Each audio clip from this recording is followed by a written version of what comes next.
I thought the worst moment of my life would be discovering a betrayal. But no, the worst was discovering it in front of my entire family, at my own baby shower, that my mother-in-law had orchestrated everything from the beginning. And when she announced that my husband would have another child with someone better, she didn't know that I had brought my lawyer as a special guest. What happened in the next 20 minutes changed 3 lives forever. And one of them hadn't even been born yet. You know that feeling when something is wrong, but you can't quite put your finger on where. That's how I had been feeling for months. Small details that didn't fit, conversations that stopped when I entered the room, glances that lasted a second longer than they should have. I was 7 months pregnant with my first child. Our first child, I thought, and should have been living the happiest period of my life. But there was a shadow growing over our house, a tension I couldn't name. My husband, Carlos, was different, distant, as if he were carrying a weight I couldn't see. And my mother-in-law, Donna Helena, my mother-in-law had always been a case apart. She never fully accepted me, always making it clear that I wasn't good enough for her precious son. But in recent weeks, there was something new in her eyes when she looked at me. It wasn't just disapproval. It was pity, or maybe it was something much worse. The baby shower was her idea. "Leave it to me, dear," she said with that smile that never reached her eyes. "I'll organize everything for you." At the time, I thought she was finally trying to get closer, maybe build a bridge between us before the baby was born. How wrong I was. The guest list was strange from the beginning. She insisted on inviting people I barely knew, distant friends of hers, neighbors I had seen maybe 3 times in my life. And when I suggested some of my closest friends, she always had an excuse. "Oh, but they won't fit in with the group," or "I'm sure they'll be busy that day." But the strangest thing was when she insisted I invite my lawyer, Dr. Rodrigo. "He's practically family," she said, "and lawyers always bring luck to babies." At the time, I thought it was just a silly superstition. Dr. Rodrigo had helped me with some inheritance matters from my family, and we had really become friends over the years. He was like an uncle to me. Now I understand why she wanted him there. She wanted an audience for her big moment. She wanted qualified witnesses for what she was about to do. The day arrived with a gray sky that seemed to reflect what was to come. I woke up with a strange feeling in my chest, as if my body knew something my mind hadn't yet processed. Carlos barely spoke to me during breakfast, and when I tried to make conversation, he looked away. "Is everything okay?" I asked, placing my hand over his. He pulled his hand away quickly, as if my touch burned. "Everything's fine," he murmured, but his voice carried the weight of 1,000 unspoken lies. We arrived at my mother-in-law's house around 3 in the afternoon. The decoration was perfect, too perfect actually. Blue and white balloons, a dessert table that looked like it came out of a magazine, fresh flowers in every corner. Everything was orchestrated with military precision that made me feel like I was an actress arriving on the set of a play I didn't know I was participating in. The guests arrived gradually, and I noticed something disturbing. Many of them barely greeted me. Instead, they went directly to Donna Helena, whispering in her ears and casting furtive glances in my direction. It was as if everyone knew something I didn't. Dr. Rodrigo arrived punctually at 4, as always. He greeted me with his usual paternal smile, but I noticed his eyes were alert, observing everything around with the attention of someone accustomed to detecting problems before they explode. The first hour passed in a fog of forced conversations and artificial smiles. I opened presents while trying to decipher the expressions on the faces around me. There was expectation in the air, an electric tension that made my hair stand on end. Donna Helena was particularly animated, more than I had ever seen her. She circulated through the room like a perfect hostess, but there was something predatory in her movements, like a feline that knows its prey is cornered and is just savoring the moment before the final attack. Carlos was visibly nervous. His hands trembled when he held his glass, and he avoided my gaze at all costs. Several times I caught him exchanging meaningful looks with his mother, as if they were communicating through a secret language I didn't understand. That's when I noticed her presence. A woman I didn't know, sitting in the corner of the room, observing everything with a smile that chilled my blood. She was beautiful, younger than me, and there was something in her posture that screamed familiarity with that environment. But most disturbing was the way she looked at me. Not with curiosity or sympathy, as would be normal at a baby shower, but with a mixture of triumph and pity that made my stomach turn. "Who is that woman?" I whispered to Carlos when he passed near me. He went pale. "What woman?" "The brunette in the corner, in the red dress. I don't know. Must be some friend of my mother's." But the way he looked away told me everything I needed to know. He was lying.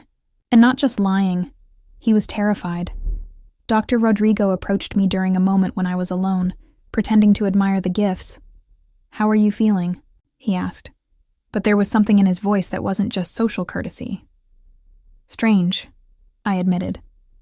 "I feel like everyone knows something I don't." He nodded slowly. "Sometimes our intuition picks up things our rational mind hasn't processed yet." He paused, choosing his words carefully. "If something happens today, I want you to know you're not alone." "Understood?" Before I could ask what he meant, Donna Helena tapped a spoon against her champagne glass, asking for everyone's attention. "Dear friends and family," she began, her voice loaded with an emotion I couldn't identify. "Thank you for being here today to celebrate this special moment." She paused, her eyes scanning the room before settling on me. "But before we continue with the festivities, there's something important that needs to be said." The silence that followed was deafening. I could hear my own heart beating, and instinctively placed my hands over my belly, as if I could protect my baby from what was coming. Carlos was white as paper, and the woman in red had stood up, moving closer to the center of the room. "You know," Donna Helena continued, her voice gaining strength and confidence, "that I've always wanted the best for my son. And sometimes what's best isn't necessarily what's easiest or most convenient." She looked directly at me, and in that moment, I saw something in her eyes that made me understand my life was about to crumble. "Carlos," she said, turning to her son, "it's time for you to be honest. With all of us, but mainly with yourself." He opened his mouth, but no sound came out. It was as if he were drowning in air. "My son," she continued, her voice now loaded with false compassion, "is going through a difficult time. He married too young, to the wrong person, and now finds himself trapped in a situation that doesn't make him happy." I felt as if the ground was disappearing beneath my feet. "What are you talking about?" I managed to murmur, my voice sounding strange and distant. "I'm talking about the fact that my son has found true love," she said, extending her hand toward the woman in red, "and that soon he'll have another child, a child with someone who truly loves and understands him." The world stopped.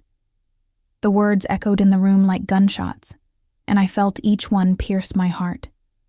The woman in red approached, placing her hand over a belly I only now noticed was slightly rounded. "She's 3 months pregnant," Donna Helena announced with pride, as if she were revealing a personal achievement. "And this time, my son will have a baby with someone who truly deserves to be in our family." For a moment that seemed like eternity, I couldn't breathe. The oxygen had been sucked from the room, and I was floating in a vacuum of shock and pain. I looked at Carlos, hoping, begging for him to say that all of this was a cruel lie, a bad joke. But he just lowered his head, silently confirming every word his mother had uttered. The room was in total silence. Some guests seemed genuinely shocked. Others clearly already knew everything. All eyes were on me, waiting to see how I would react, how I would crumble. And it was in that moment that something inside me changed. The initial pain began to transform into something more powerful, more dangerous. Anger. Not explosive and destructive anger, but cold and calculating anger that comes when you realize you've been underestimated. I rose slowly from the chair, my hand still protectively over my belly. When I spoke, my voice was surprisingly calm. "Donna Helena," I said, each word coming out crystal clear and controlled. "Thank you for organizing this baby shower. It really was revealing." She smiled, thinking she had won. "Dear, I know it's difficult, but you're young. You'll find someone better." "Oh, I have no doubt I will." I replied, walking slowly toward the center of the room. But before that, I think there are some things you need to know. Dr. Rodrigo approached discreetly, positioning himself so he could support me if necessary. His eyes were alert, and I realized he had understood that something was about to happen. You see, I continued, my voice gaining strength, you weren't the only ones making secret plans in recent months. Carlos, I said, turning to my husband, ex-husband, I should say, did you really think I didn't know? That I hadn't noticed the whispered phone calls, the unexplained absences, the different perfumes on your clothes? He raised his head for the first time, his eyes wide with surprise. I've known for 2 months, I continued, and unlike you, I didn't waste time lamenting or pretending nothing was happening. I acted. I gestured to Dr. Rodrigo, who opened his briefcase and removed some documents. Dr. Rodrigo isn't here just as my friend, I explained. He's here as my lawyer, and for the past 2 months, we've been very busy. Donna Helena had completely lost her confident composure. What are you talking about? I'm talking about asset investigation, Donna Helena, about private detectives, about documents that prove not only your son's betrayal, but also some very interesting financial activities. Dr. Rodrigo stepped forward. With everyone's permission, he said in his professional voice, I'd like to clarify some legal points that are relevant to this situation. The woman in red, who until then had remained silent with her triumphant smile, began to look uncomfortable. First, Dr. Rodrigo continued, I'd like to inform you that all assets acquired during the marriage are already being inventoried for asset division. This includes the house, cars, bank accounts, and investments. Carlos went pale. What investments? Oh, you didn't tell her about the investments? I asked, looking at the woman in red. About the secret account you opened for our future? Which now, technically, is part of the marital assets. But that's not all, I continued, feeling a dark satisfaction seeing panic growing in Carlos's eyes. Dr. Rodrigo, can you explain about the other discoveries? He nodded. During the investigation, we discovered that Mr. Carlos wasn't exactly honest about his financial situation. There are loans in the family company's name, debts that were hidden, and some very interesting transfers to accounts that, well, let's say they're not in his name. Donna Helena was now visibly disturbed. What transfers? The transfers to your future daughter-in-law's account, I replied softly. Apparently maintaining a mistress and preparing a new life is expensive. And when you don't have your own money, you need to be creative. The woman in red finally spoke, her voice shrill and defensive. I didn't know anything about this. Of course not, Dr. Rodrigo said diplomatically. But unfortunately, that doesn't change the fact that the money needs to be returned as part of the asset division. How much? Asked Donna Helena, her voice almost a whisper. Approximately 200,000 reais, Dr. Rodrigo replied calmly. The silence that followed was absolute. You could hear a pin drop. But there's more, I continued, savoring each word. The investigation also revealed that the family company, the one that's in Carlos and Donna Helena's names, has some very interesting tax irregularities. Nothing criminal, understand, just oversights that resulted in a considerable debt to the Federal Revenue Service. Donna Helena sat heavily in a chair. How much?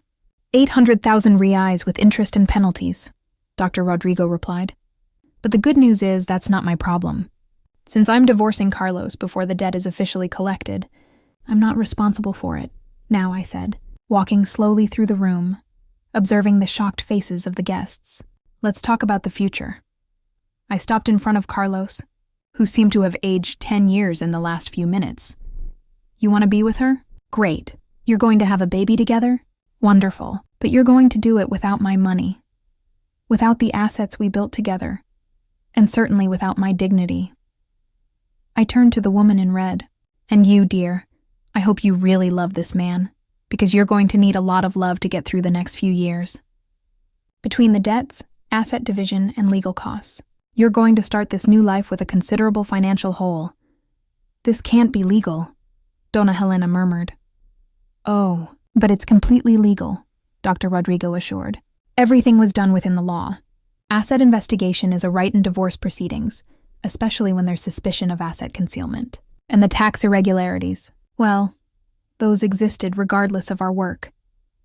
I paused, placing my hands over my belly once more. "There's just one more thing," I said, my voice soft but loaded with an authority I didn't know I possessed.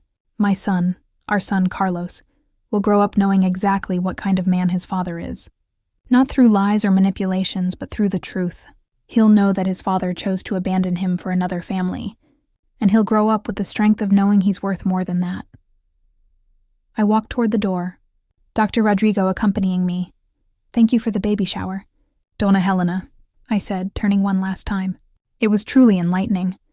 And don't worry about the cleanup. I'm sure you'll have plenty of time for that. Since you'll be spending a lot of time at home in the coming months, organizing the finances." We left the house in silence, and it was only when we reached the car that the reality of what had happened began to hit me. It wasn't the pain of betrayal. I had already processed that over the previous weeks. It was something different. It was power. "How do you feel?" Dr. Rodrigo asked while driving. "Free," I replied. And it was the first time in months that word meant something real to me. 6 months later, my son was born, strong, healthy, and surrounded by true love. Carlos attempted some contact, but discovered that regaining trust is much harder than destroying it. The family company went bankrupt 8 months later, unable to deal with the tax debts and asset division. Dona Helena had to sell the house where she organized that memorable baby shower. And me? I rebuilt my life from scratch, but this time with a solid foundation: truth, dignity, and the certainty that I would never again allow anyone to underestimate me. Sometimes people ask if I don't feel sorry for how everything ended, and I always answer the same thing. I don't feel sorry for discovering who they really were before it was too late. Because the truth is that baby shower wasn't the end of my story. It was the beginning of a much better version of it. And you? Have you ever been through a situation where you discovered you were stronger than you imagined? Tell me in the comments. I read them all.